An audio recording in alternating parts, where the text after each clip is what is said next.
Hello, ladies and gents. Welcome to Face TV on DDK. This is James, and you're tuning in for some awesome action between Team Kinguin and Team Kinguin, because lately they've been defeating themselves, James. They've had up and down results as they are a new team trying to make themselves known, and they're up against Gamers2. And this is going to be an interesting one because Gamers2 have been together for ages. They've got loads of individual skill. They're trying to break through the ranks, and things will have to. We'll have to start things off with Dust 2 and see how that progresses from there. But I feel like Gamers2 should have an edge pretty much everywhere because they've been in the team for so much longer. Dust 2 Cash and Overpass are the 3 maps of today. Shouldn't go that far. And again, you know, people are like, woo! It's Kinguin up in this B. I really like it. And then they're like, lol, it's Kinguin. And they got 16-1 by some Swedish guys. But what you have to remember, guys, is that you don't make a fully fledged team overnight. So, the hype train was pretty cool, but hey, who doesn't like a hype train, right? But, you know, like some recent results from DreamHack Qualifier, don't like write off the team. Because they're barely even a team yet. They need time to mold, time to study maps, find strategies. You can't just like, okay, we're a team. We've made a team. It's like, let's make a team, Dan, with 3 people. Now we're a team. Great, we're a team now. No, it's not that simple, guys. Come on, it's a Counter-Strike. This is not Call of Duty. Shots fired. Yeah, absolutely. I mean, this is a completely brand new team. So the thing is that they will be under scrutiny and criticism no matter what they do, and it's completely fine to give them scrutiny and criticism because nature of the beast. It's of course exactly, yeah. I mean, there's a lot of expectation going into this. Like they're essentially like a celebrity team right now. So that's cool. It's cool that the spotlight is on them in that way, actually. And of course, the pressure, you know, makes every match that much more important for them as well to make sure that their performances are as good as they can make them. And I don't think I've even seen them play Dust 2 recently. Lord! I think they actually got destroyed by Acer. I think it was on Dust 2. MINISE. So we're gonna have to look to see if Kinguin have implemented some changes in their MICHU. SZPERO. MICHU. Lord. We need to get that video out again later. That was awesome. Alright, so Gamers2 get long for free as Kinguin seems to be focusing on holding down short with 2 players, 1 player on the A site as well. Now he's got 5 people to contend against. Witten's going to go down straight away. Got a crossfire between short and the Gandalf area, as Dan calls it. We'll see if they can hold. Yeah, they have a nice setup at the moment, so Kinguin have a lot to do. Rain will start things off. They gets a pick onto Moose as he makes his way in. And they are closing in, but MICHU going to be fighting back there, taking down Scream in insane mode. But it's not going to be enough this time around. MICHU with a jump, and it's going to work out there. Rain goes down. Now just SZPERO. MICHU here. MICHU! And they will be able to pick up the round. So good hold all in all. Pretty simple strat. They didn't really make it complicated at all. They just rushed long and just got the bomb down and just set up. You saw Fox going for the knife at the end there. He's going for the value play, Dan. Value. He wants the value. He didn't get the value, but that's what he wanted, Dan. He wanted the value. Why? Why? Because he's making the best play he can in the unwinnable situation, Dan. Alright, well, we're going to have another long take here from Gamers2 as they get a quick kill from it as well. It is Pistol Armor here for Team Kinguin. And he was going for the most optimal play, considering the situation, Dan. It's like high risk, high reward. In that, well, there is no risk he's going to die. So he's going for the highest reward, possibly. Yes. Well, we're going to have Huiten with a kill onto MINISE. Scream going to make his way through. Oh my goodness, MICHU going to go down at range there, finds the taps onto him. Now they have to make this play on the one side. They do have the bomb moving in, and they are going to be able to plant that one down, but they are going to be against a few players here. SZPERO will make that a few players less. SZPERO. As he takes down Fox. And we do have Scream and Huiten now making their way into this. However, Scream does want to go for the save on that AK. Huiten, however, could try to get an exit. There is 3 players remaining. So he could very well get some damage done here, maybe pick up a weapon. I never considered Scream's output potential with a CZ, considering his aim. Yeah, I mean, it's a P250 on crack, Dan. Yeah, I mean, the thing is that he chose, of course, between that and 5.7, and I would always have assumed that he would go for 5.7. But of course, you know, CZ does have its utility. There are spots where it's better than the 5.7, but the 5.7 is better in more spots, just generally speaking. It's like the choice with between the M4A1S and the M4A4. Just generally speaking, the M4A1S gives you more advantages just kind of like more generally than the M4A4 does. It's more situational. I guess the bullets are going to be considerably more powerful now on the 5.7 as well, considering the nerf to the CZ. Yeah, I mean, it has good range, loads of bullets. It's pretty accurate, to be honest, and it does a hell of a lot of damage. It's like a much more accurate, better version of a PT-50. Okay, so Whitten is on short with the CZ. See if he can get any kills here. There's one. He gets a second one as well. That CZ still with lots of utilities, you can see there, especially in that position. Close quarters combat right there. So suddenly a 3 versus 3. That nade is going to ruin Fox for this round. Only Rain and Mikail remain. MINISE getting 1 kill, and I think he got the sound cube as City player on short, so that's going to be another round in the bag here for Gamers2, losing 2 players. But so but both went down to that quick CZ. Yeah, so Fox is going to pick up the AWP, and the curious thing here is that I want to see how they want to play with it, because are they going to go for the 2-3 where Fox just is the like crossover AWP, just a really solid, safe kind of play that so many teams have been using on Dust 2 recently, or are they going to try to mix things up a little bit? We actually have a faster rotate from who is that? It's down by underneath Catwalk there. It is Whitten. He's down by CT spawn, so very fast on the timing there. So they give up Catwalk completely in this kind of a setup, and Gamers2 just have to abuse this. It should be for free. And then it's going to come down to Fox hitting the shots if they try to challenge into the A-bomb site. That's kind of what it is, but they're just going to try to bait out some flashes, see if they can find some Kinguin players at the moment. But this problem is the cap drop. That's really scary if they don't telegraph it. That's one of the scariest things here. Also the water smokes play. Those are the 2 scariest plays that Gamers2 could put onto Kinguin right now. Gamers2 preparing for the splits here. Now they've got significant control of the short area. Going to put the bodies towards long. Worth noting that Fox does not have any armor in this situation. And flashbang you see commonly through B doors, now becoming more common in long. Fox getting the trade there onto long, but he will get quickly taken down by Innocent, left all alone on long. So it has been lost, and now Gamers2 are in a strong position where Kinguin do not have short or long.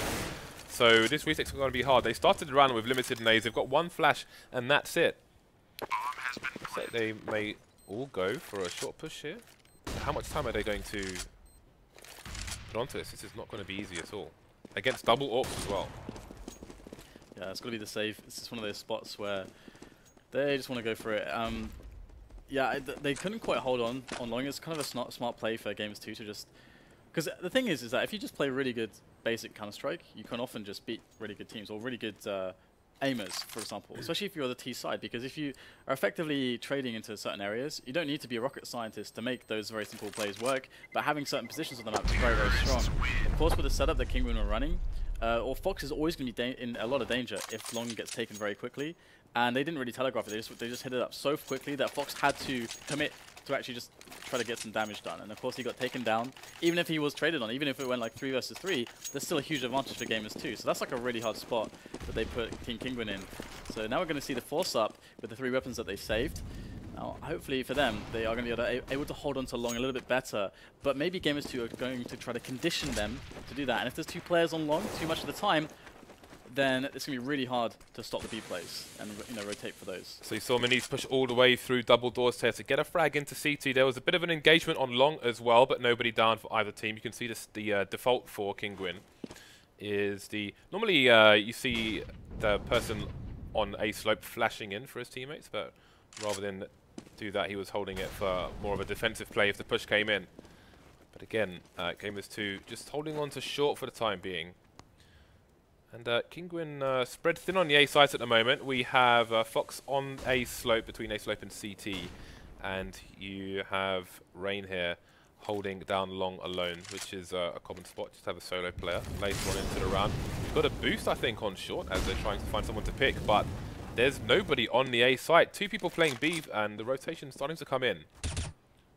Not sure what that was about. Rain is going to catch quick Tiki frag, make it 2. That's a really big deal. Now it's just the 3 remaining players, of Gamers2 making their way out from Catwalk. Now, The plant is it's not really a plant for cat or this way or that way, to be honest. It's just in the site, not super easy to defend. They're gonna have to make the frags here. So you do get assaulted from the catwalk.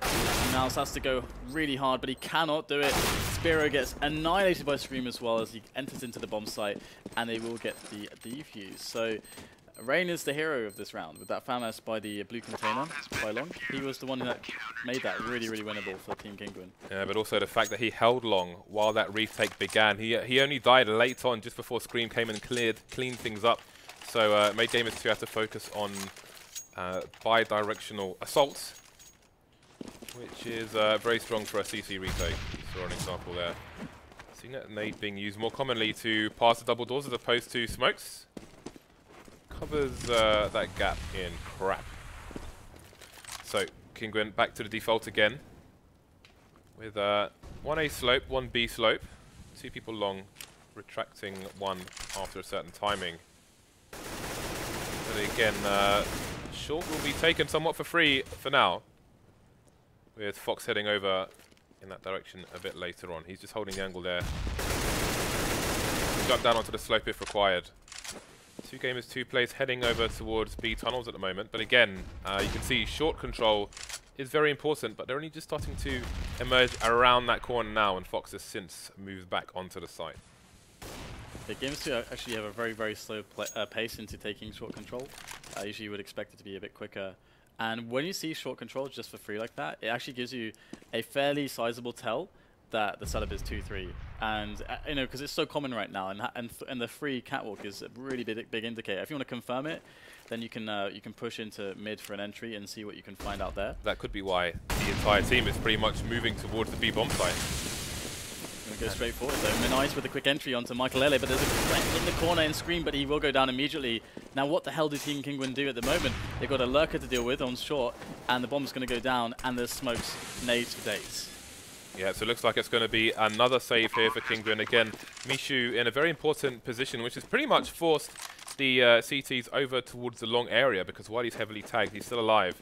And if they were going to try and push that retake, go under through CT spawn, then that flank would have been all over them. So they're going to have to save, and it looks like the hunt is on. Somewhat of a passive hunt at the moment. Gamers2 just holding angles here, trying to identify where they are, but they're narrowing down the options. There will be a crossfire from the CTs, but I don't know how much engagement they're going to get here, as it's pretty much only MINISE in a position to bring the pain. So they will survive, again with 3 players. We may see some kind of buy for the other 2, but we may see, well, we won't see much. I mean, a FAMAS and maybe an MP7 or something. In fact, it will be the mag. Like, one thing that Team Kinguin can do is to try to, like, I mean, Gamers2, if they're starting to read their timings into short really late. So they could try to have a setup where they got 2 players towards cat, but hold that for. We have a really fast take into mid here from MINISE. He's just going to go straight in. Look at the timing, completely catching Witten off guard. No idea what's coming for them, but now they're starting to figure it out. They have a player trying to hold on to upper dark. It's Fox, but he gets annihilated by SZPERO as Scream has to defend it, blown against an entire angry Polish lineup, as that pace was blistering, and I love how slow they've been taking it, and then now they're like, boom, we can do it super fast as well. Yeah, that is ruin, complete ruin for Kinguin there, burning down the villages, taking all these sausages, and leaving them with a bit of straw and some dirty water. That's pretty much what happened there, just Rain and Mikail trying to survive for another round. And all these saves here, just allowing Gamers2 to build a significant lead on their T side, although when Kinguin are unleashed on their own T side, then all hell may break loose, but they need to get there with a few rounds in the bag, and so far they've only got 1. I think like a round like that really shows the experience of Gamers2 as a lineup that's played together for a long time as well. But one thing they were banking on is that even if Kinguin did have an AWP, that AWP would never be taking a gamble to try to pick mid at the start of the round. So they get a really free timing with this not telegraphed at all, straight down into middle, just because of the nature that Kinguin cannot feel confident or comfortable in taking such a gambly play as to challenge mid. Well, they don't have the money to do it. That was a really early Molotov over, well, attempted over the door. I'm not sure what the Kinguin do idea have behind that was. Themselves up top mid now. Oh, look at this. So they're trying to take back. Well, it's one of those situations where they have very limited resources and they want to try and get that early advantage. And there's lots of roaming going on. There's in fact a flank from Rain here. He's going to see one player. Surprise! He goes down, but he doesn't know who is where. And now he's stuck in between two. SZPERO are going to take him down from T spawn. Bomb still headed over towards B, and they're creeping into B now. So Kinguin find himself out of position despite the flank. And we've got MINISE here to run distraction. If he goes down, then it may be a 4v3 retake. This is really good play so far here from Gamers2. Got a nice advantage. They have the B-bomb site. They've kind of put a distraction towards A, making Kinguin think that perhaps they should keep players on A for the time being in case the bomb could be going that way. But now it's been confirmed. Bomb is being planted on that B-bomb site. This is going to be weird now for Gamers2 because they're at a man disadvantage. They've got one person severely out of position here in T spawn. So it's basically a 4 versus 2 with 2 people coming in the tunnel. And I don't know if MINISE is going to get there in time to stop them crossing the path. They know he's there, but how much distraction can they run? We've got Mikail running, and he's not going to win the duel. Only one frag for him. And looks like Gamers2 will indeed hold once again. Really nice stuff there. MINISE just in the nick of time, causing enough distraction to stop that rapid through upper dark, which would have been probably the end of that round. However, I'm not sure if they actually even had a kit, so maybe they would have killed enough time anyway. But Gamers2, again, showing that they that round was so much about their super slow pace, allowing them to make an informed decision when they knew Kinguin were desperate and that Kinguin would likely try to do something that was desperate. Indeed, they did. Went for a mid push, and they got a slight advantage there with the trade. Now we're going to see that they're going to go for a bit of a spread here in upper dark. Very heavy upper dark. They are perhaps expecting on the buy that Kinguin are going to say, guys, our 2-3 setup's just not been working. We need to actually try to take some map control. We need to get some aggression going. And the most typical way to do that is for an upper dark take. But we can see Gamers2 have players in place in case that would happen. So I really like the thought here. And if it didn't happen, well, hey, they can still go for that B split. I like that combination nade through double doors there. It was quite smart. Trying to force somebody out of there and nading them on the way should somebody be there. This is the first time Kinguin, in recent memory at least, have had a reasonable buy in terms of weaponry. They kind of maxed out there, but they still started extremely limited on the nades. They have only 1 kit on Whitten, 2 flashes on Rain. That's all that's left in their inventory here for them to hold. That said, there are 35 seconds left on the clock for Gamers2, and they don't really have any significant map control just yet. We've got one person, that's MINISE, pushing towards B bomb site. Unbeknownst to him, there is a crossfire in play, but he's not going to get the first duel onto screen. Let's see what kind of effect this has on the formation of the CCs. They're going to have Rain trying to hold things down, but he's got support, which falls as well, so long has gone. But there are 18 seconds now for Gamers2 to charge towards the site and try and take the bomb plant here. And that smoke was absolutely horrendous. It's not going to help out at all, and the spray will come down. And the idea there from Gamers2 was quite nice. However, I mean, I guess you can say that they could have been overcomplicating things a little bit. They could have kept it simple and just gone for the B split execute when they had all the players in position without having the early pick. I think that still could have been very successful. However, they decided to try to actually bait Kinguin by making it look like they're trying to take middle control, and Kinguin already knew that they had upper dark, so they're really posturing that B play and trying to throw that throw the distractions in there. But it didn't quite work out. Let's see if Kinguin can keep the ball rolling though. They have cap control, and this is what we were talking about earlier. This mix-up can be powerful if the opposition is conditioned into thinking that it's for free. And Rain is in a really good position, and with that AWP support above and the potential for team flashing over to any players attacking, if they go for cat, it's going to be very dangerous. But they're not even going to set foot up there, really. They're going to go straight through middle for this B play. Now Kinguin going to have a fast rotation, but this is still going to be tough to hold. Yeah, Whitten got a kill here early on, and they're trying to play against the normal idea of avoiding the place where they just lost the play, and they're going to push for it with all their plays. But Whitten coming back for more frags. Mikail picking up the final ones as well. So bit of mind games going on. It's almost like an episode of Death Note where they're trying to outdo each other. But this time, Kinguin get another round on the board. I'm not sure if anyone was actually looking at the smoke there, and that's kind of because Whitten was, I mean, they were trying to get into the site, but you would expect at least one guy to be looking towards your flank, especially in that kind of situation. Whitten has been always in CT spawn as well. They have used almost the same setup in pretty much every round or close to that of Kinguin. So either way, Gamers2, they are close to going for the eco now. They just need to be broken one more time, and Fox is going to start things off well with a pick towards long. So now Gamers2 are in a bit of a predicament with a man down. Don't want to take too many risks here. They want to try to get some map control or get a pick, but they don't want to lose any more players. Now, they've only got 2 smokes to work with, So the wall of smokes play is going to be not super effective, but it can still be done, and it can still be effective in a round like this. But what are they going to pick? Looking for entries so far is what it appears to be they are trying to accomplish. Once again, we have short pretty much being left for free. Whitten looking on the other side of mid, but not going all the way to look at the short, and you can see Fox playing from that position near car, so he can constantly protect himself and give himself extra angles. And as Dan said, you can see they're trying to find someone to frag over the smoke. Not going to happen. And Fox going to get the first frag. They know where he is now. There is a smoke referred to as a Fnatic smoke, which kind of smokes off that position, but it hasn't been found just yet. And he's just finding himself frag after frag. Support from Whitten to get 2 more. And Kinguin getting back into this match now. That was unfortunate for them. You can see that they. I wonder if they have the smokes, because again, like, they only had 2 smokes, so it can be difficult to understand how to make the play. But the biggest danger is the AWPer from crossover. If you want to get into the A bomb site, they seem to try and manually throw the smoke, and just completely fumbled it, because you have to throw it from in front of the stairs on short. Absolutely. Bit of a clean up potentially of this eco. They all try to line up for the kills. Should be pretty easy to finish these off, but I agree. It does seem as if they don't have the set smokes in their repertoire. What is this though? Mouse, sorry, is getting 3 kills there, including one of his teammates. But that's significant damage to Kinguin. Yeah, that's colossal damage, I would say. Let's have a look at the money after this round. Well, this has got a lot in the bank actually, so with only 3 rounds left, it's not the worst situation in the world. But they definitely don't want to lose this round or any other rounds, but specifically this one.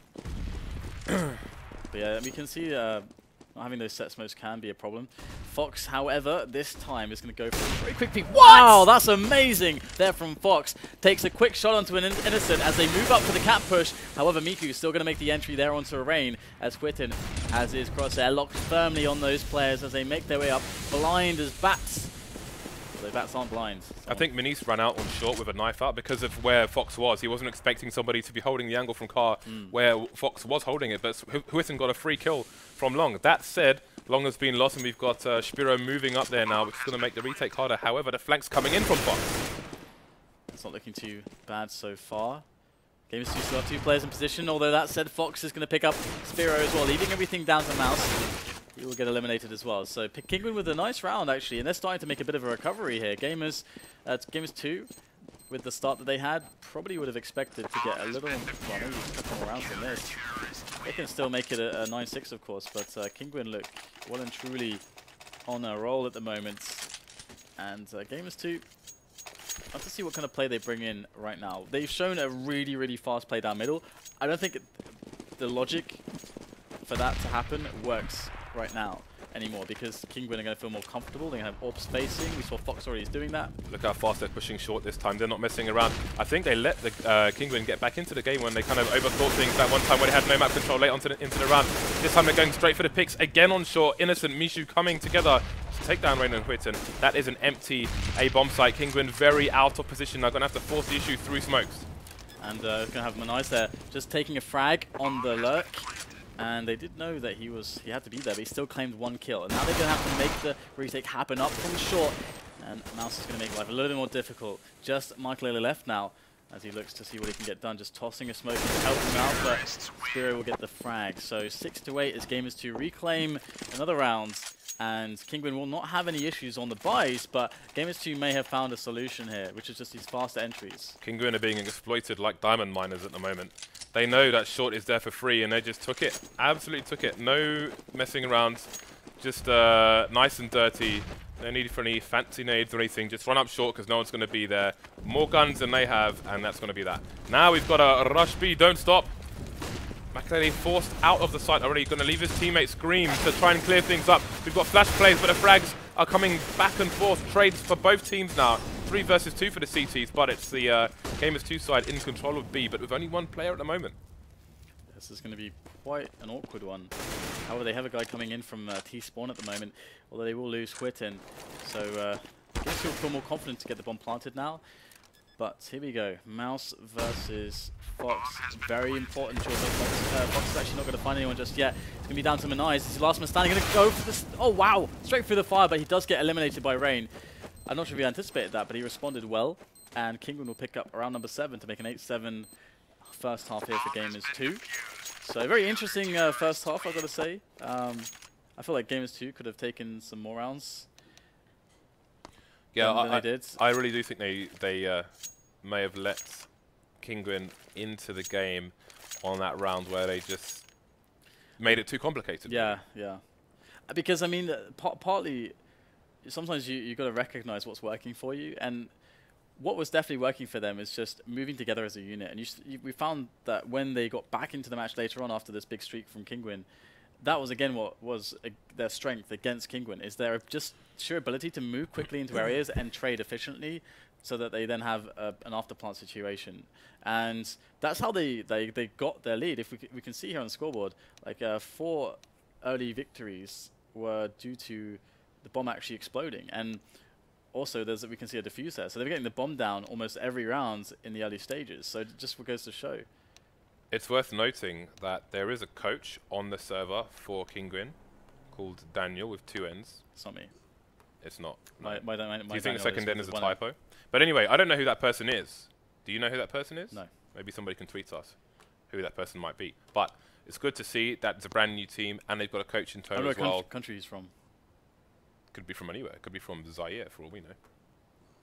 Maybe he's a Zairean coach, but probably not.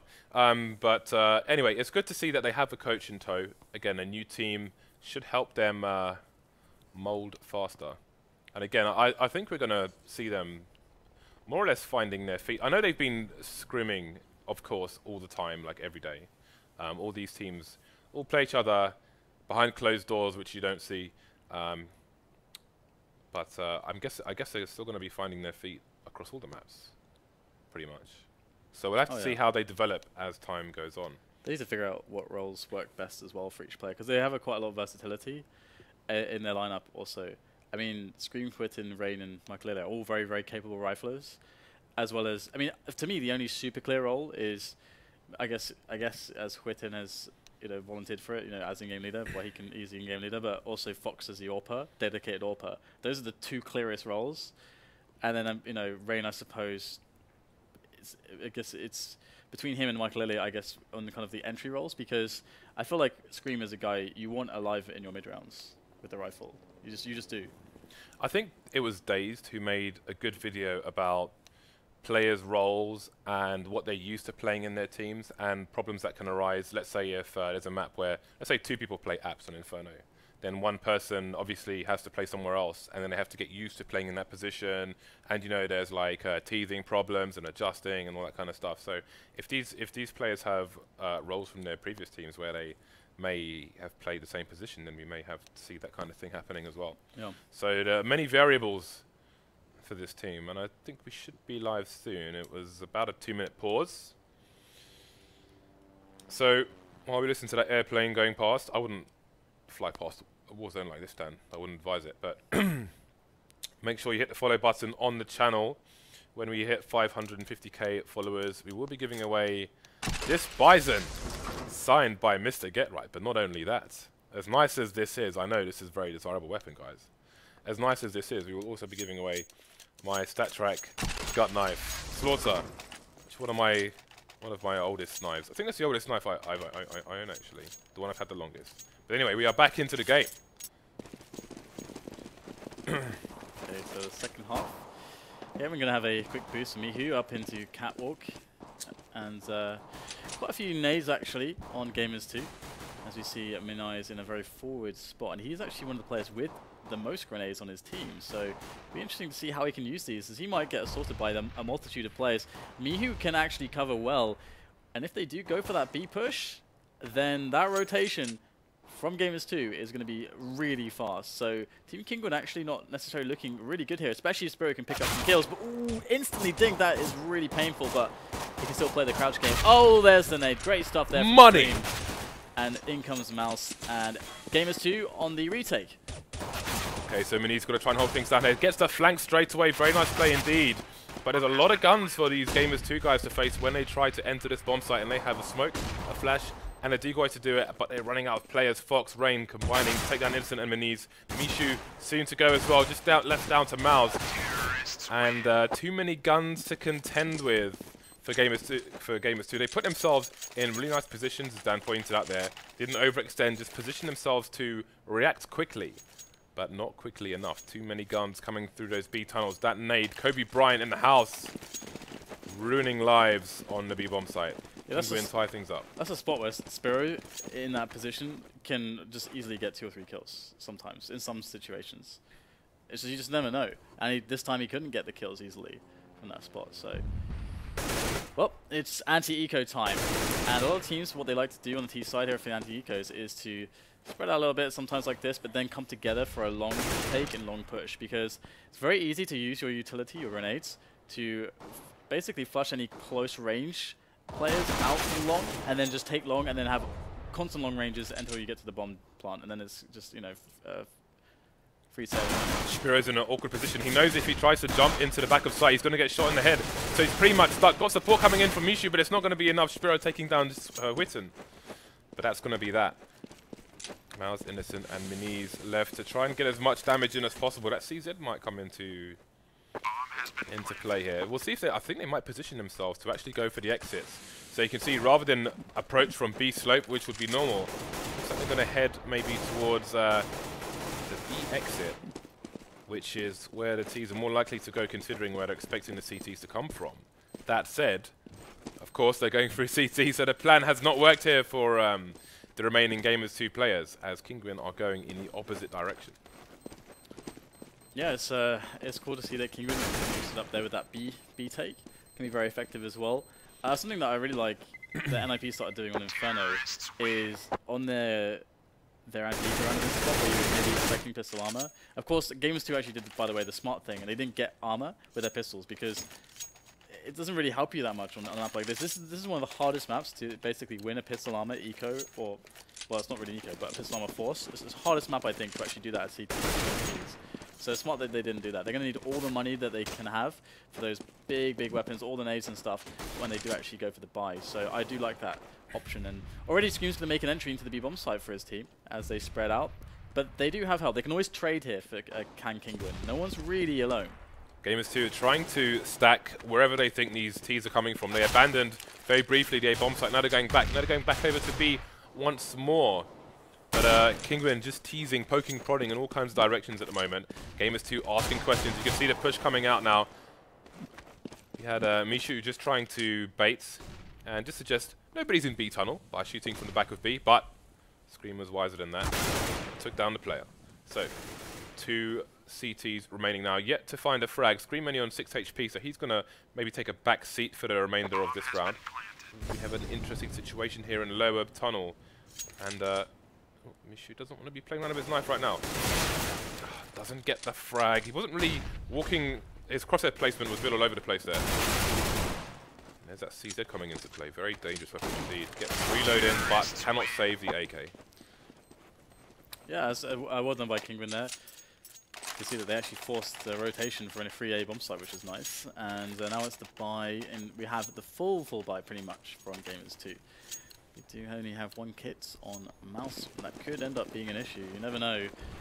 And SZPERO on the AWP, and SZPERO is going to go towards the B bomb site, I do believe. So they don't actually have an AWPer on the A side of the map, interestingly.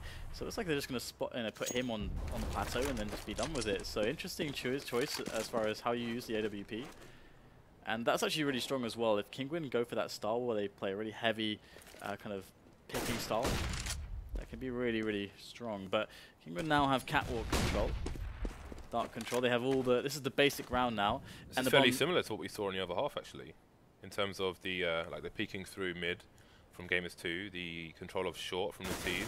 And they can still do either play as well. Because the bomb is not committed at this point. They've got 3 Molotovs on the T side and 4 smokes. So I'm quite curious as to what the plan is here. Lots of flashbangs on the Gamers2 side, and that is the last smoke that's just been thrown. So it looks like they are very heavily posturing for this A split. But again, if things don't go too well, they can still go for that B play. But it looks like it is going to be the A split. In go the grenades. And there's mouz. It's going to have to come out with a nice result here. As the smokes to get themselves up safely onto that bomb site. But so far it's looking a little bit troublesome. Innocent and mouz both with frags of their own. There's a nice trade from Scream, and the bomb is so close to getting planted now. Just has to make its way over crossover. Okay, so MICHU positioning himself to kind of retake long and flank in the way that Fox did on the previous half. Witten's not going to win the duel, however. So it's going to be a 3 versus 2 retake, and now Kinguin are in a difficult position because they don't have control of short or long, but they do have Scream, and he's popping heads. 2 versus 2 now. MICHU and MINISE trying to come back. Mikail going to get a penetration kill here, and they've got an interesting setup at the CTs. Sorry, the T's. Scream goes down. MICHU running out of time, and Mikail makes him run out of HP. So 3-round lead here for Kinguin after a difficult first half. Yeah, it's going to be the eco for Gamers2. They're going to have to consider how to play this on the next buy, but perhaps they'll be able to get some damage done here. Kinguin, they just have to play it a safe anti-eco round again. Previously, they showed that that play into B after a bit of a split and pick. I wonder if they'll go for a bit of a mix-up. But looks like, no, they're just going to move in very quickly here. Appears to be considered quite dangerous if there was a stack, but there wasn't really a heavy stack.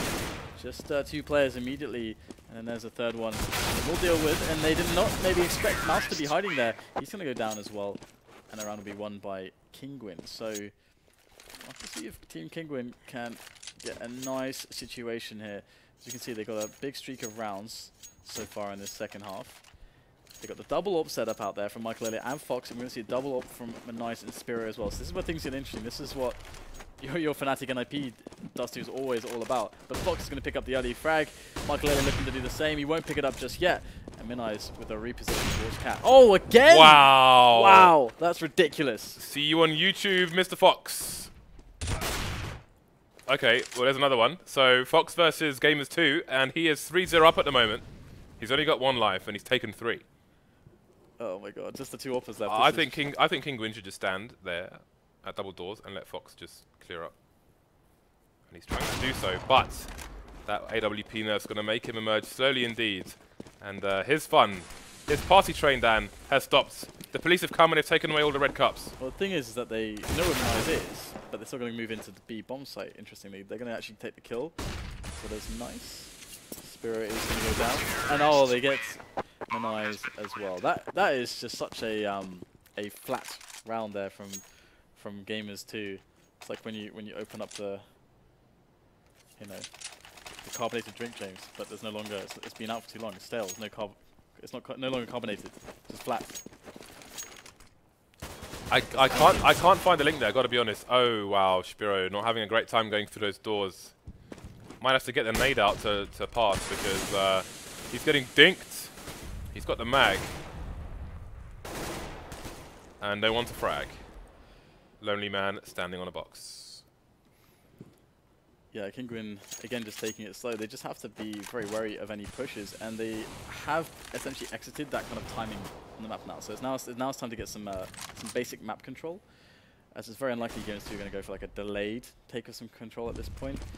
The only thing that they could potentially do like that is maybe an upper dark play, but they have a man in place to deal with any upper dark shenanigans. That smoke is offensive on short. Like, it's a 50% of the job done there. That's not ideal. Although they've done exactly the same smoke, which makes me wonder if this is a deliberate thing. It's probably disadvantageous actually to walk out there and you're going to have the side of your body exposed. The baiting think that you we will see. Well, it might be, but maybe they're trying to bounce it off the short bricks. We don't know. We've got a player on the site there. Oh, no connection on this occasion. 1-man advantage here for Gamers2 as they try to retake control of the A site. We've got AWPs all over the place. Is this AWP India or is it Dust2? Oh, that's just outrageous plant attempt there from Mikail. Fox doing what he can to try and help him. And he's going to get the money for his team. And now Fox actually can potentially hold this one down. Let's see, he's got 13 HP though, so you don't like his chances on this one as he looks for these shots. Where are these CT players? Oh, he's going to get taken down on the reposition. He's going to have scabs in the morning from that fall. I had a scab on my shin. I picked it this morning. I'm that guy. I'm that guy. As long as you didn't eat it afterwards. Picking the scabs. No. I stopped doing that a while ago. There's a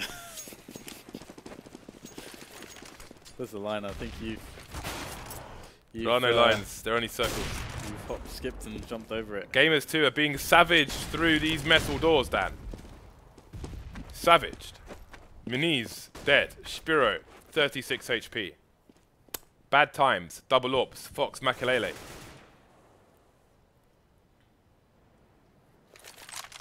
So it's hard for them to make the covers here. And again, the expected CT setup is the 2-2 split. That's actually not what we've got here. We've got Gamers2 kind of gambling a little bit towards a B play from Kinguin. So to triple.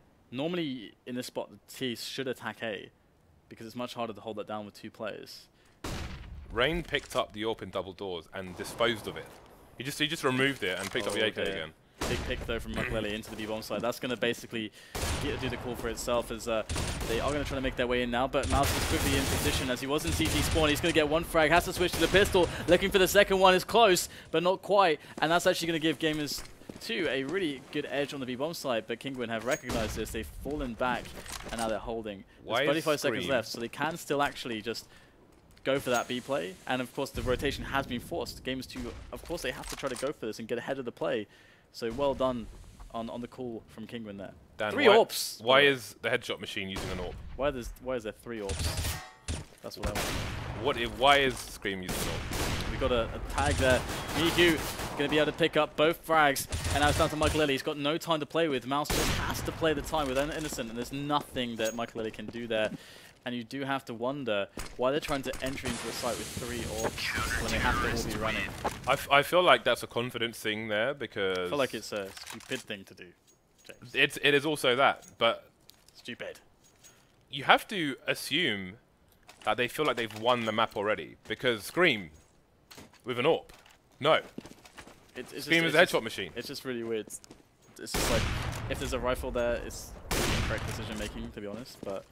We're going to have them suffering because Gamers2 will pick up that round. However, Kinguin did manage to save the AWP onto Mikail, and they do force up behind it. It's just Brainy's really suffered with the Tech 9, and it's not like having a Tech 9 is any sort of purgatory at all. It's actually quite good. Gamers2, for a second there, just changing their setup towards long. You had Innocent holding kind of longer view, but he's moved very close indeed. But we have bodies all over short at the moment. Whitson taking some damage, but looks like we're going to have a push here from the T side. No smoke necessary, just a few nades, and they're all going to charge out onto short. We've got a 4-man short push here, and there's only 1 person dead so far. Yeah, mouz is down below, but he needs to get something done here. Looking for the first frags here. The spray is going to come in, and it's going to be fairly decent as he finds the head of Fox. MICHU coming in with a double of his own, and it's a sandwich, a Polish sandwich, with a nice center of Kinguin, as we do have SZPERO now making his way in, and it's just Rain who's got, well, he's got no life left now. SZPERO will find the kill, and Gamers2 pick up another round. So Kinguin are now on an eco situation, and yeah, I mean, it's the way that they got into this position. There was definitely some spots which I think they could have played better. Speaking of Polish sandwiches with things in the middle, we haven't had pierogi yet. We have to go and have pierogi. Some cabbage, some cheese. It's glorious. Cabbage has never been more glorious than in Polish pierogi. Cabbage is okay, so we've got the spray down coming in here from Gamers2, just picking up the eco frag, padding out those stats. There we go. 12 rounds for them, and Kinguin are now feeling Gamers2 breathing down their necks as they look to take control of the match. And in such a late stage as well, they could even take control of having the first map in this this best-of-3 series. So, AWP on SZPERO, AWP on Fox. Fox has got the best record so far with the AWP, I gotta say. So. Yeah, and now Gamers2 getting closer to the score of Team Kinguin, and if they continue winning rounds, I'm just going to think back to the triple AWP madness towards B, but we are in round 26, so we'll have to lament those actions a bit later on. Kinguin with a bit more nades than we've seen them recently. Gamers2 somewhat lacking, but they've got the mollies in there. Let's see what this approach was like from Kinguin, because last time it was a bit, it was just open. Let's just go. Let's just 1v1, but 4 times over on short. And this time the lasers are pointed all over the place. So you can see there's a lack of presence on long for Kinguin. Now they're trying to watch their backs from short. A bit of paranoia setting in, but there's no flank just yet from Gamers2. Bomb is in solitary towards B. And you have to wonder if they're going to push and split here. It seems they're going to try and bait for an A push, but in fact it's going to be through B. But MICHU has other ideas. Got to hold down with the M4A4. That's the power of the gun there. All those bullets. Got to find loads of frags. MINISE boosted up. Not going to find the frags. Rain going to spot him. And here comes the push onto the B bomb site. This is pretty good from Kinguin. It's just going to be Innocent and Mouse left over, and you would be surprised to see them actually pull this one off. They only have a flashbang each. There goes Mouse. He needs a fast frag on the box there. That would really help out, but he's going to get taken down by Rain. However, it's Innocent. I mean, two of the players are very low, but he's going to back away. Kinguin are going to pick up the round. So that was a really nice, just straight up cat drop play. And that's, I mean, this is one of the reasons I think why T-Side Dust 2 is one of the easier maps to play T on, because if a team is giving you catwalk for free and you can set up like that, you don't even need a pick. It's so strong to just do a play like that. You just don't even need a pick to do it. We already saw that MICHU was able to pick up 2 frags on the defense from the B doors. That's actually pretty awesome, but still, it's still so hard to get in there and go for that retake as the CTs and react quickly. So Kinguin 14 now and Gamers2 on 12. And we will have a very, very strained buy from Gamers2. One of the players, MINISE, is on a P250 and Mouse is on a FAMAS. Right, so they're trying to nullify the AWPs here by smoking themselves off, which does allow the Ts to go through the doors, but pretty much stops the AWP getting anywhere, so they will use that to take control. Looks like they know what Kinguin want to do, and they're going to stop them for now. B-bomb site's been abandoned by the CTs. MINISE only with a P250. So it looks like they're going to play B retake and stack A. Bit of a gamble, but it's paying off so far as they seem to have made the right decision, but Bomb still in a passive position. You saw Whitten there just keeping an eye on the B tunnels to see if any flanks were coming in for his team.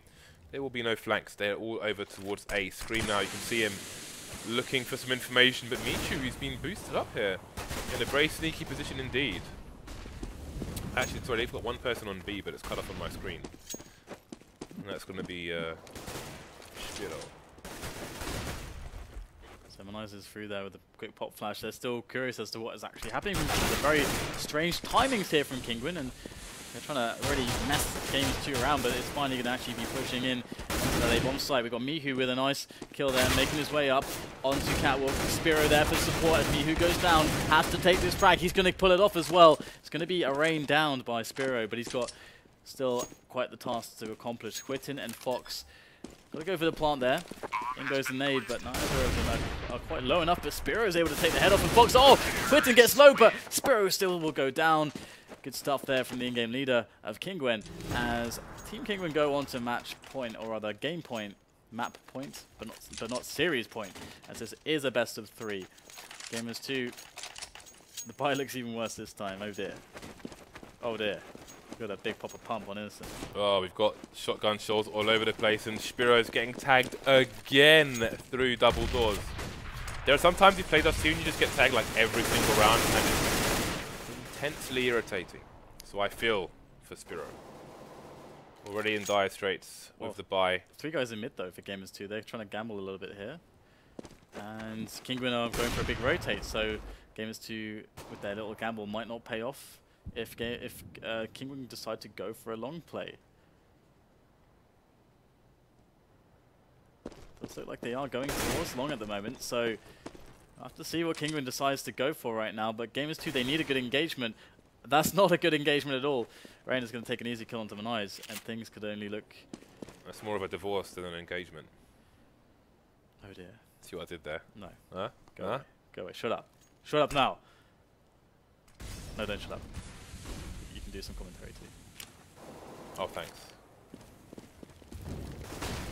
Okay, so the push coming in from long, just after the push from short. He's trying to force... Oh, in the face! He's trying to force the rotation, but the rotation was not going to happen because he's wiser than that. He knows what the devious plan is. 3 versus 3 now. Trying to hold things down again. The CZ showing itself to be very dangerous indeed. Rain heavily tagged, but not finished off. 2 versus 2. That Mag 7 is going to be miles away from the range it needs, but Rain could fall if he's found first. Oh, so close, but no cigar. There's a cigar. Smoking's bad for your health, by the way. Don't recommend it. That's going to be another round in the bag for Gamers2 with a horrible buy down. They make it work. They keep themselves in game 1 for the time being. Pick up some booty as well. Very, very nice. Very, very nicely done. And still Kinguin, though, with enough cash to get the fight going, of course. But Gamers2 now, they look significantly more healthy than they have done in the past. And Kinguin actually, they made a pretty awesome play there, to be honest. They managed to actually circumvent the strongest setups from Gamers2, but somehow still, you can never count out just hitting the shots. The pure power of hitting the shots in this game. We are going to have 3 players towards B. Again, another gambly kind of play, but Gamers2 need to be going for stuff like this to actually make sure that they can get themselves back from a very dire spot. And Kinguin, they've got that upper dark control initially. But now it's just about working out, okay, which play do we call? And that's based on what information you find. And there are ways to get that. Pop flash yourself through mid, get yourself up catwalk, try to get some safe peeks. But you need that info. You don't want to play blind if you don't have to. So 3 towards B. Nobody mid for now. But maybe they're banking on a mid push from Kinguin. And look, they've got one person running distraction on short. He's rotating through to double doors now. But Trade's coming in. They've still got 2 people on the B bomb site. Bomb is lurking outside the tunnel. And we need to try and slow things down. Teammates flash, but that spray's going to do the job. Nice taps to the next player. SZPERO doing great work there. 2 versus 2 now. But 1 CT, that's Innocent. Very out of position indeed. Mouse has to wait for him to get a lot closer than that. Innocent is coming in from upper dark. There's the quick one-on-one, so important. Goes for it, gets the shot onto Fox. It's going to be 2 versus Mikail now on that bomb side, looking for game point, but no, it's going to be Innocent who will make it so that Gamers2 can hold on for just a moment longer and bring themselves potentially to what could be an overtime. We've got one more round and that can happen. Show me the money. Dan, you know what I'm thinking right now? Triple ops. I want to see a Tech 9 armor rush with nades, like a set play, like wall of smokes onto way. That's what I want to see. I think that would be like a really strong way to play around like this, because Gamers2 have been giving us catwalk so much of the time as well. But Fox already gets tagged, so ouch, that's gonna hurt. Triple orbs, Dan. Yep. Scream and orb. 2 people lower tunnel here for Kinguin. Now, what are their options going to be? Again, for those pistols, they're going to want to be close quarters. How are they going to exploit the use of those? Gamers2 now they've put 3 people over towards the A side as opposed to 3 on B the last round.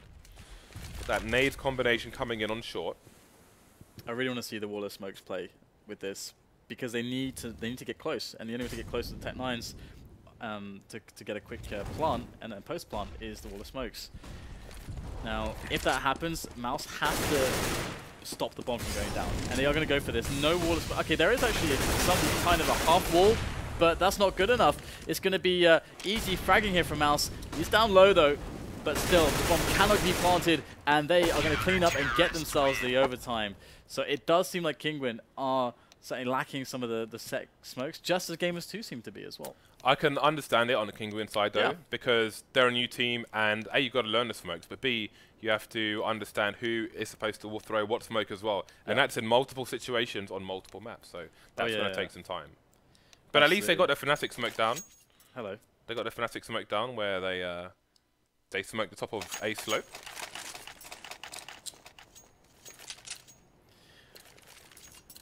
Okay, so we're going to be back into the action here. So we got MR3 and loads of money. All the cash. Max, max, max. Okay, so just a simple normal setup from Gamers2. Double ops on both sides. They need Fox to get the picks. Kinguin, and the thing is, if you don't have the execute potential in A, I mean, we can see why they've been going for the B plays so often, the B splits, because they've been doing that quite a lot. I just want to say quickly, now they've got double ops, Gamers2. They've left SZPERO on B on his own and put 4 towards A now. But there are people in CT, so if they go for that split again, they're going to be in a position to do something about it. That boost coming in once again for Gamers2. Yeah, and they are going to be moving through for that B split. Again, they've been favoring this a lot, and I definitely think this is because they don't have all the grenades for that A set play to work efficiently. It's going to be MICHU, though, the story of MICHU, just lurking above this crate with that boost. He's going to spot all the players. There comes the spray. MICHU gets 3 kills in a row as SZPERO chimes in with 1 into Upper Dark from Plateau on his AWP. And it's going to be down to Mikail to make something happen. But there it is. SZPERO finishes it off. And it's going to be Gamers2 with a perfect counterplay, all about that boost on MICHU. And that's something you never really see, to be honest. I don't remember the last time I saw a team use that boost. Yeah, I don't think I've ever seen that boost in competitive play. So very smartly done there. And again, do you think that, like, I just can't get a triple up out of my head. Do you think it was arrogance? I don't know. I think it's just bad decision making. I don't know what caused the bad decision making. But they, like, you want at least 2 players in a situation like that, because they played it correctly up until that point. But I think this is a topic of discussion for post-match, as we do have the overtime still rolling in here. We got round 2, Gamers2 with the first CT round of the first half. If you're not familiar with how overtime works, it varies from org to org, but in this one it's MR3 16k. MR3 means rather than playing 15 rounds a half, you play 3 rounds a half. 16k means you start with 16k. And things getting a bit awkward here for Kinguin on long. They had 2 people there ready to push. No flashes or anything. 1 person peeks, gets AWP. 2nd person dilly-dallying. Molotov comes in. And Gamers2 will retain possession of long as the push comes in on short. But all these flashes have kind of put a stop to that as well. Yeah, it's got to be about these picks here from Kinguin. They don't have the smoke coverage as they'd like it, but there is MINISE able to take some damage down onto Kinguin as they make their way in, and this has been significantly thinned out. It's just quit and left, and the Gplay style should be more than enough to finish this one off from MINISE, but he's Gplay airline stand flying on 1 engine at the moment. Here we go. He's just trying to play toy with Quitten as his teammate comes in, and he's actually going to get the plant off here, which is quite funny. MINISE is going to run out of bullets, but he did occupy Quitten for long enough. To be fair, he was trying to play that as safe as he could. He didn't want to create a situation where it's a one-on-one post plant, which is why the delay was important there. So really nice that by him, even though it could look to some as to be a little bit chaotic. But double AWPs will still be in play here for Gamers2, as Kinguin are yet to claim a T round on the first overtime.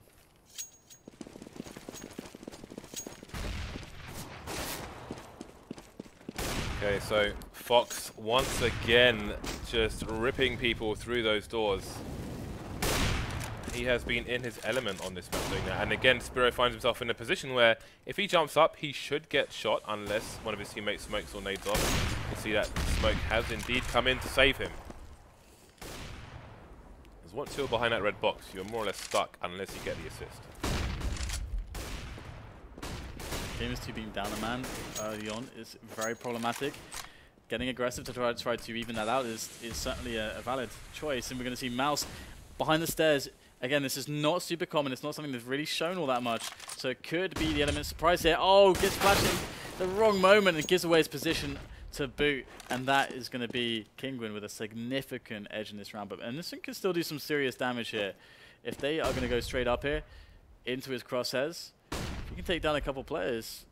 There's one. Really make life a little bit more difficult. And SZPERO coming in from the back. There's the bomb down as well. That's huge. They're going to take him down here from both sides, but it's just SZPERO left. He's got the bomb on his side. And oh, come on, please shoot. Yes, but he won't get the kill there with that no-scope. And that was dead on. Very unlucky there for SZPERO. But he might be able to pick up some other frags. There it is. Scream goes down. This is ridiculous. He's actually made this a clutchable spot. Oh, misses the flick shot. Rain gets the headshot onto SZPERO there. But Gamers2, they made that very scary for Kinguin. Kinguin getting at least 1 round on the board here in this first half. And we're going to continue here with the second half of overtime 1. And again, it's going to be 3 rounds a half, and both teams will start with 16k per player. So all the toys coming out, all the shiny objects, the family china, the kitchen sink. Now, this time we have 1 AWP for both. Oh, no. It's going to be 2 for Kinguin and just the 1 for Gamers2. So, on Gamers2 side, they had a solo B player with the AWP. We'll see if we see something similar from Kinguin here. So, SZPERO holding the angle, and I think he's going to get peeked.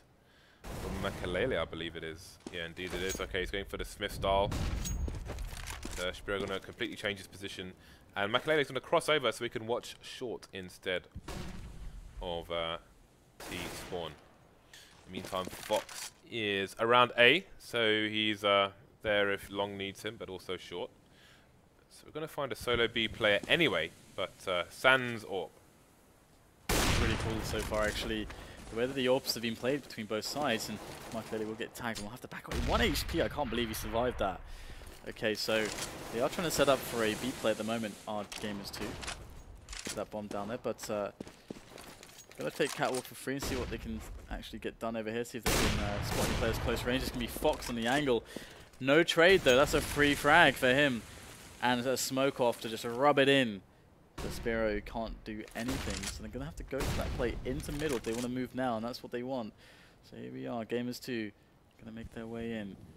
But Kinguin have good positions here. They've got Scream, he's close range, he's going to peek out there.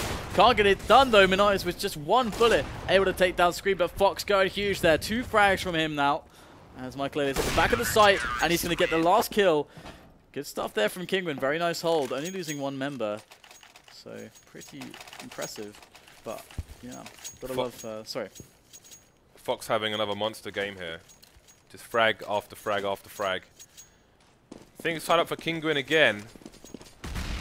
They need, well, both these teams need 19 to take this in the first overtime, otherwise we are heading towards a second. So all the nades coming out once again. Kinguin continuing with 2 ops on their side, only the 1 for Gamers2. SZPERO gonna get the frag onto Mikail. He will be down in the mid area. Kinguin putting 2 people towards long. And Rain is rotating backwards and forwards around the A site. And now in a bit of a sticky situation towards B. You can see Scream's outside trying to look towards double doors. But he's got to try and hold down the sides at the same time. So they're taking a gamble to try and get the information to find out what Gamers2 are doing. But there are 4 people in B tunnel. Scream may need help soon as they are all marching in. The smokes and flashes are going to be just serenading the bomb site as Innocent will pick up the bomb plant. Rain's going to go straight through though, potentially. No, he's not going to actually go for that. Let's see if he can spot anything over the smoke. Do that just yet. He's going to be coming in from the back. Try to finish things off, apply some pressure. And there's not much that Gamers2 could really do wrong in this round to lose this. So, done well so far. And they are going to be putting themselves onto game points. So Kinguin need to win this one. They need to force the next overtime or they will lose map 1. Okay, now we've got the second op coming out for Gamers2. Oh, they're going to go for the... Oh my... I don't know what to say. We've got 3 ops and 2 auto snipers. Try and go to B now. Good luck, have fun. Wow, he makes it over completely untouched. They both do, actually. So Fox, these players are not. And they're going to dispose of all these guns and go back to 4 AKs and just the AWP. So, fun was had, or at least as a consolation frag there. SZPERO taking down Fox towards long. Early frag for the Polish side. And maybe it's going to be them to make it 19 in the first overtime. Yeah, this is a spot where Gamers2, they need to know how to play this. This is the most classic spot you get to pick on this map. You're going to know how to play it. Oh no, they're actually going to catch off Mikail. They're going for an aggression in upper dark. It will get smoked off and Scream picks up the frag, but they get another kill out of it. 4 versus 3 now in favor of Gamers2 as they're trying to figure out exactly how to play this. Retaking cat control, pushing themselves up into the A bomb site to see what's going on right now. The bomb is lagging behind here for Gamers2 in the hands of Mouse. But here he comes now. Rain, Scream and Whitten looking for those frags as these Polish players try to get that bomb planted. It is down on the bomb site now as Innocent rejoins his comrades to make things a little bit easier. And it's just about these Angels here against Scream and Whitten. That's what this is now. It's devolved into that Angel battle, but it's going to be the bomb trying to make its way back. But there's only 25 seconds here. Innocent stuck there by Gandalf. Needs MICHU to get him out of this position. And he's going to move slightly backwards and forwards here. There it is. Whitten makes himself known. All down to Scream and Innocent. 10 seconds on the clock. Innocent has no time. He must find the plant here and plant in the right spot. He's going to plant for the, that's the platform plant there. So Scream versus Innocent. Innocent has no idea where Scream is. And there he is, Scream finding the headshot, taking things to overtime 2. Nothing separating these teams apart from maybe triple ops, Dan. So we'll come back to that a bit later on. I can't believe they didn't get a single tag with all that. Three ops and 2 autos. That was like the A-team van had a burst tire and just came off the hedge. Everyone died inside. Some terrorists come past and just took all the weapons and tried to hit the Coke cans on the side of the river, Dan, and they missed all the shots. Took out the stray rabbit, but the Coke cans were completely untouched. Yeah, it's very, very surprising. However, I don't really know how to call it between these 2 teams at the moment. Kinguin on their T sides, that really feels like it's been the problem for them. Their CT sides have looked not too bad, but well, it started off ropey. Yeah, I mean at least in the overtimes. But on their T side, what I'm worried about is that Kinguin rely a lot on these B splits, and we saw that Gamers2 were like boosting MICHU up into that crate position. I don't even know if they knew where they were dying from, actually, when he actually just killed 3 players. I don't even know if they were aware where he was, because he was kind of playing on top of the smoke, so they may not have been even able to see him very easily. So and that was definitely a go-to play of Kinguin. So I wonder if Gamers2 are starting to work it out a little bit, because they did have 2 players in mid ready to deal with a B split, sorry. So yeah, it's very interesting, the dynamics playing back and forth between the 2 teams. But yeah. On the subject of smokes, Bondic did an interesting smoke on the boost crate in drop zone on cobblestone earlier, which made it like it just created a very acute angle for T's to peak, which gave the CTs a bit of an advantage, which is worth Get the CTs an advantage. Yeah, like it just made it easier. Was it Bondic or CT or T? CT. Okay. It just basically gave him a bit more cover. And gave the T's less angles to play with as they tried to peek. That was against PETA on cobblestone. But here we are, admiring the flagstone flooring. Although it actually looks more breeze block than flagstone. Flagstones are wider and more brilliant. I thought you said there was all parquet flooring. Than breeze block. Parquet flooring's nice as well, but flagstone flooring is some serious stuff as well. Yeah, it's I respect flagstone it's pretty flooring. medieval. I was in a converted church once that was converted into an office and had flagstone flooring and like big antique wooden tables. Whoa. It was epic, Dan. It was epic.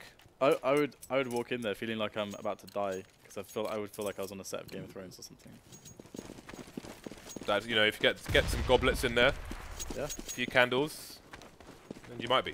The old rats. Anyway, 18-18, and we are into overtime 2. This time it is Kinguin who start on the CT side. And it'll be a slower round from Gamers2. It's really interesting how they were changing the pace on their T side in normal time, keeping Kinguin guessing. And again, that presence comes in on shorts, and those smokes begin. So you know, this is the smoke that I think Gamers2 are trying to do, but they were just missing the bounce. Oh, I think they hit MINISE in the face. Yep, there was the dink with the grenade. Yeah, well, I think that's the smoke they were going for, and they were just missing the rebound. Here we go. Off the bricks. Here we go, James. Here are some set smokes onto A. As this, yeah, we got some a wall of smokes here. That is what we wanted to see. Now now for those of you who have had me reference this in this game but haven't seen it, this is it. You have 2 smokes on the site, 1 on the crossover. You get it on the site, you can get an easy short plant. And the problem is that if you allow the plant to go down, as Kinguin have done so, and you don't have a player on Goose or something to actually kill this guy before he can get that bomb planted, you have issues on the retake. It's going to be very difficult. You need that delay to come in. But look at the position of Gamers2 as well. They've got a flank potentially for long. They've got flanks for short from lower tunnel. Yep. And SZPERO as well. So Kinguin are in a horrible position, but they've got a lot of people very close to the site indeed. They're going to find the jewels, and now Gamers2 are in a lot of trouble. They need to find multiple frags, and here comes the spray down. We've got trades all over the place. Scream, Huiton running out of time here. Need to find MINISE and MICHU. MICHU, he is the money man, just waiting for any potential defuse, and they will finally clean things up there. Okay, that was a bit of a mess, James. The thing about that is that it felt like Gamers2 weren't taking their time on the shots. They're like spraying. They're trying to be get right. They're trying to like spray full auto on like really long ranges. All of them when they have a huge amount of distraction from multiple angles on the CTs, so you can take your time for the shots. And that almost cost them massively. And they still won the round with 2 players left alive, which really shows you how strong that was. And this is the reason why I was saying earlier, that wall of smokes play is one of the scariest things that you can execute on the CTs. You need to have that in your repertoire. And we are going to see an upper dark push here from Kinguin. And this is something that bit them in the backside previously, but this round it might work out. But MINISE will get caught, he will see it as well. So now Gamers2, they're going to make a call mid-round and say, okay, well, listen, are we going to deal with this? Oh, that's wow. outrageous. That should never have happened. MINISE got tagged to 15 HP and long doors. There was a duel there. He was not ready for it. He didn't get touched once. He flashes himself in versus 2 and gets a frag onto Mikail. Unbelievable stuff. Yeah, I mean, Mikail with the AWP as well. So now that's really set Kinguin back massively and allowed Gamers2 to essentially mold Kinguin as they choose. They are putty in the hands of the Poles at the moment, ready to be molded as they choose. Rain is going to go for a potential aggression here to get some info. They need to know what's going on, but MINISE, can he do it again here? Absolutely not. Rain in a better position. They will try to trade, and they're not trading very effectively. It's going to be the lack of bullets that will cease Rain's ability to cause further issues, but in come Gamer2 on the push on Catwalk as well. So now CT's in a bad position as the push comes from long and short at the same time, of course. Witten going down, but not before taking loads of players out with him. Assist from Scream as well. So Fox versus MICHU now.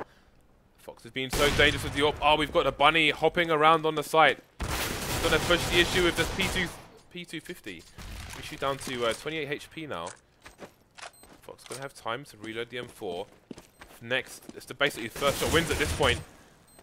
So close. MICHU down to 6, but MICHU takes it. Really smart play by MICHU there. I mean, you just got to hand it to... I mean, I would say that MICHU has been the best player on Gamers2 for quite some time. He's also top ranking, but the thing is that he's also, if I'm not mistaken, Virtus.Pro's kind of like 6th. He helps them out a lot. Oh, 5 AWPs again. Looking for those kills on the doors. Mikail is already going to face against 5 AWPs. Good job, not actually going for that. If he got a pick there, I would love it. It would be amazing. But it's not to be. Nobody gets tagged apart from SZPERO. Not sure where he took that damage. SZPERO. Lord. Feels like you should say SZPERO's name with like a Sean Connery kind of accent. SZPERO.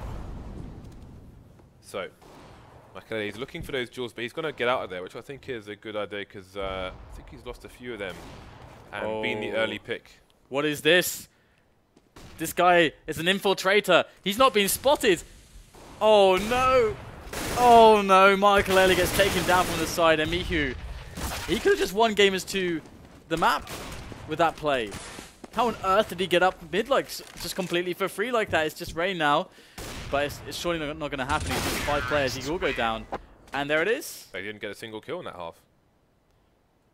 That was ridiculous. Gamers2 now put themselves in such a strong position to just win overtime number 2, moving into this second half, because no one was spotting middle, and it's so cool to test that every now and again. I think poker was being played there, Dan, because again, there's been a few rounds in overtime where Mikail and the rest of the team have had the money to go for the short peek, but they haven't always been winning it. So you saw him scurry off towards the B-bomb site there, and they just capitalized on that straight away. And again, now Kinguin must have a 100% T-side to stay in this first map. Yeah, it's very, very interesting. And I mean... And now SZPERO is looking up short with the AWP, which I haven't seen him hold this angle with an AWP this entire match. The pop flash there to get the entry, but they are going to force him back. He's not going to see anything on Catwalk. This is completely silent so far, but they have to make the assumption at this point. At this late into the round, you have to make the assumption that Catwalk is taken. You've given it up for free, and they're going to go for the execute. Do they have the smokes?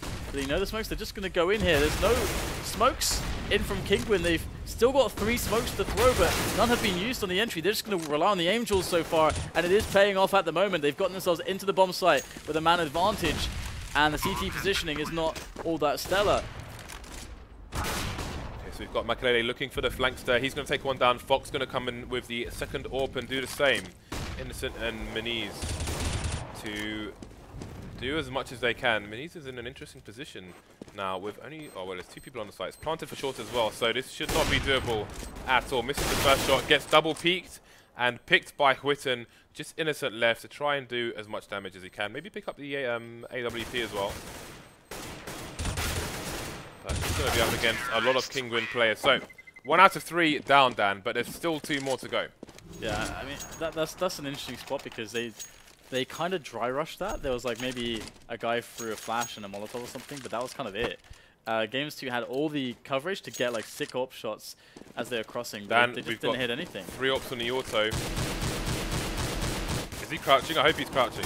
Oh my god, this guy's got some serious balls. Look at that. That's hilarious. Oh my god. He actually legged Mikail as well. Yeah.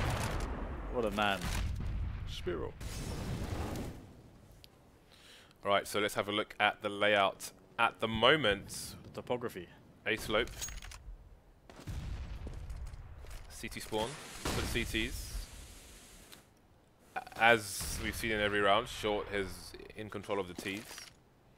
Got one player in Goose as well, which I think is MICHU. So they are well set up here to stop a push onto the A bomb site. But there is a huddle. So it could be distraction and it could be the B split once again. MICHU's already in the boost spot. And now we're going to find out if they are aware of this position. They're looking for it, it seems. Okay, can they take that MICHU? Is he going to do it again? It looks like he is. Oh no, they're looking around. They don't know where he is. They finally get him. So MICHU only gets 1 this time. And finally, Rain, who was on the lurk, will get taken down as well for no frags. So it's looking horrendous right now for Kinguin. They need Fox and Mikail to come out with a result here. Again, they need a full T half. Bomb will go down, so we're into an after plant. But MINISE is going to take down Fox. Oh dear. Mikail in with a quick shot there onto Mouse, as he's got 2 more players to find. Coming both from Dark, actually. Mikail needing to hit some miraculous shots to make this one work. As the defuse is coming in, and the nade is good. And the round and the map will be won by Gamers2. So I think we can see the rough edges of Kinguin at the moment in terms of the T strats, and you can only assume that they're gonna be more varied and developed as the team continues to go on. But Dan, 3 AWPs. All right, yeah. Well, the thing is that spot they played it correctly because they had a situation where they cancelled the push, but they actually got a lot of frags. So then they forced a situation where there's actually enough time for them to rotate. So then all CT is like, oh, we can't all be on B. We have to spread out. So then they're like quickly rotating, and they're like, I think one was maybe around CT, one was in the A bomb site, and then one was on B. So 3 being at B. So then they're like, okay, now let's go in. That it's the B bomb site. We faked them out. We forced them to do this. They played it perfectly, but then they run in with 3 AWPs. And there will be a guy there. There'll be one guy. You know there'll be one guy there, so your only job is to trade on him. You can do that with pistols. Or, you know, we can try to do it with pistols. Or if there's a rifle, just everyone needs to be running, though. You have to be trading. You have to be in the trading mindset. Because if the guy gets a quick kill, then all the AWPs are just scoped and standing still. You're wasting the advantage you gain by creating that rotation. So that was really weird. And that cost them. The thing is, they started with 2 AWPs in that round. They killed an AWPer in double doors. Rain dropped his AK to pick up the AWP, and initially he threw it somewhere, I don't know where, because I was keeping an eye on the weapons on the side. Then they picked it up again, and then they had 3 people left, and Scream picked up an AWP instead of his AK. I don't know, and now they lost the map. So who knows? But it's break time here as we wait for map 2 to start with Gamers2 1-0 up versus Kinguin. So Dan, please lead us out. Okay, so we'll see you after the break.